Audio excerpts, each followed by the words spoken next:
আসসালামু আলাইকুম দর্শক, চলে আসলাম আজকেও মাঠে ধানের চারা জমি চাষ করতে। এখানে ধানের চারা দিবে, এজন্য আসলাম চাষ করতে।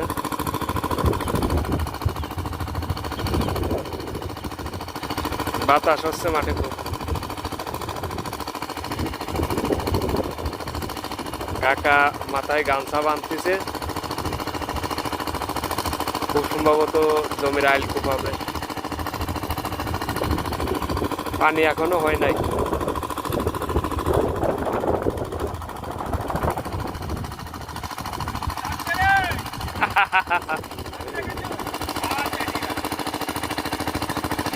কাকা হাত নাড়ে দেখা যাচ্ছে যে আমি আছি।